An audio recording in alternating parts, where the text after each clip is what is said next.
ગુજરાત ભાજપ દ્વારા રાજ્યના તમામ મહાનગરો તેમજ જિલ્લા ભાજપના અધ્યક્ષ માટેની ચૂંટણી પ્રક્રિયાઓનો પ્રારંભ કરવામાં આવ્યો છે। ત્યારે રાજકોટ શહેર ભાજપ કાર્યાલય ખાતે રાજકોટ મહાનગરપાલિકાના સ્ટેન્ડિંગ કમિટીના પૂર્વ ચેરમેન પુષ્કર પટેલ પહોંચ્યા હતા। ત્યારે મીડિયા સાથેની વાતચીતમાં પોતે શહેર ભાજપ અધ્યક્ષ પદની રેસમાં ન હોવાનું જણાવ્યું, તેમજ શહેર ભાજપ કાર્યાલય ખાતે માત્ર કાર્યકર્તા તરીકે આવ્યો હોવાનું જણાવ્યું। ઉલ્લેખનીય છે કે છેલ્લા કેટલાય સમયથી રાજકોટ શહેર ભાજપના અધ્યક્ષ તરીકે પુષ્કર પટેલનું નામ પણ ચર્ચાઈ રહ્યું હતું। कोई उम्मीदवारी नोंधावा આવ્યો નથી। ફક્ત પાર્ટીના કાર્યકર્તા તરીકે આજે જે પ્રક્રિયા છે એના માટે પાર્ટી કાર્યાલય આવ્યો છું। હું ઉમેદવારી પત્ર ભરવા માટે નથી। સ્વાભાવિક રીતે ભારતીય જનતા પાર્ટીની લોકશાહી ઢબે ચાલતી પાર્ટી છે અને નાનામાં નાના કાર્યકર્તાને પણ કોઈ પણ જવાબદારી માટે, કારણ કે ભારતીય જનતા પાર્ટીમાં કોઈ હોદ્દો કે પદ નથી હોતું, જવાબદારી હોય છે। આ જવાબદારી માટે ઉમેદવારી કરવાની તક મળે અને બધા કાર્યકર્તાઓને એક ઉમેદવારી કરી અને એક જવાબદારી મેળવવા માટેની તક મળે એના માટે ભારતીય જનતા પાર્ટી આ પદ્ધતિ અપનાવી ખૂબ સારી રીતે આપ જોઈ શકો છો। સ્ટેન્ડિંગ કમિટીના પૂર્વ ચેરમેન રહી ચૂકેલા પુષ્કર પટેલ તેમણે કહ્યું કે હું માત્ર અહીં કાર્યકર્તા તરીકે આવ્યો છું। ઘણી બધી ચર્ચાઓ ચાલી રહી છે, પરંતુ હું અહીં દાવેદારી કરવા માટે નહોતો આવ્યો। આ તરફ રાજકોટમાં પણ શહેર ભાજપ પ્રમુખ માટે સાયન્સ પ્રક્રિયા હાથ ધરાઈ। આજથી રાજકોટ સહિત ગુજરાતભરના તમામ મહાનગરો તેમજ જિલ્લાના અધ્યક્ષ માટેના ફોર્મ ભરવાનું શરૂ કરાયું। રાજકોટ શહેર ભાજપ કાર્યાલય ખાતે બપોરના 1:30 વાગ્યા સુધી આગેવાનો પ્રમુખ પદ માટેની દાવેદારી કરતું ફોર્મ રજૂ કરી શકશે। ભાજપના જૂના જોગીઓના નામ પણ પ્રમુખ પદ માટે સંભળાઈ રહ્યા છે, જેમાં કશ્યપ શુક્લ, અશ્વિન મૌલિયા, અરવિંદ રૈયાણી, દેવાંગ માકડ સહિતના આગેવાનોએ ફોર્મ ભર્યા। બીજી તરફ રાજકોટ જિલ્લાના અધ્યક્ષ પદ માટે વર્તમાન અધ્યક્ષ અલ્પેશ ઢોલરિયા ફરી વખત રિપીટ થાય તે પ્રકારની શક્યતા જોવામાં આવી રહી છે।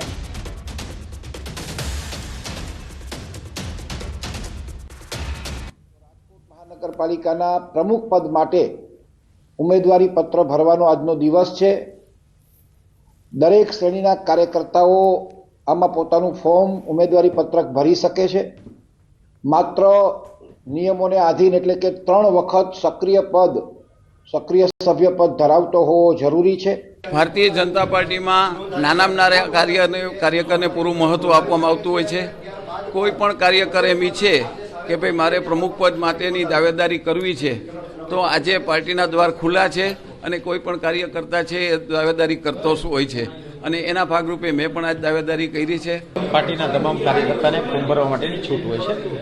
મને પણ ઈચ્છા થઈ કે ભાઈ હું મારા ધંધામાં ને મારું બધું વેલસેટ છે અને પાર્ટીના કામમાં સેવા કરવા માટેની તત્પરતા છે। પાર્ટી મને તક આપશે તો હું આ તક ઝડપી અને પાર્ટીનું કામ કાયમ માટે કરીશ।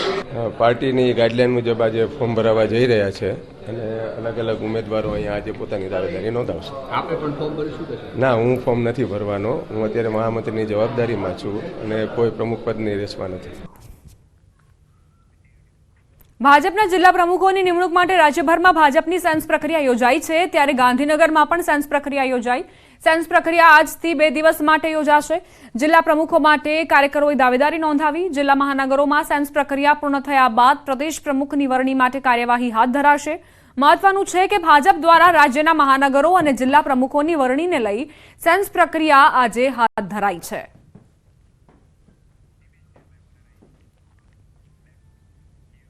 અમદાવાદના શહેરીજનો માટે ખુશખબર। અમદાવાદમાં બ્રિજ નીચે સુંદર વર્ટિકલ ગાર્ડન બનાવવામાં આવશે।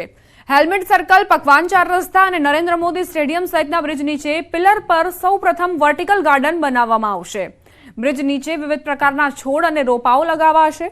અમદાવાદ મહાનગરપાલિકા દ્વારા આ નિર્ણય કરાયો છે। જો આ પ્રયોગ સફળ થશે તો શહેરના વિવિધ વિસ્તારના અન્ય રોડ પર પણ વર્ટિકલ ગાર્ડન તૈયાર કરાશે। અમદાવાદ મહાનગરપાલિકામાં એક નવતર પ્રયોગ કરવા માટે જઈ રહ્યા છે। ઓક્સિજન પાર્ક બનાવવામાં આવ્યા, વિવિધ ગાર્ડનો બનાવવામાં આવ્યા। હવે જે રીતે સ્પેસનો ઉપયોગ મેક્સિમમ કઈ રીતે થાય એ માટે જે બ્રિજીસ આવેલા છે અમદાવાદ મહાનગરપાલિકામાં, તેમાં પાયલોટ પ્રોજેક્ટ તરીકે હાલ હેલ્મેટ બ્રિજ, પકવાન બ્રિજ અને સ્ટેડિયમ બ્રિજ આગળ આ 3 પ્રકારના વર્ટિકલ ગાર્ડન બનાવવાનું આયોજન છે। જે પણ બ્રિજના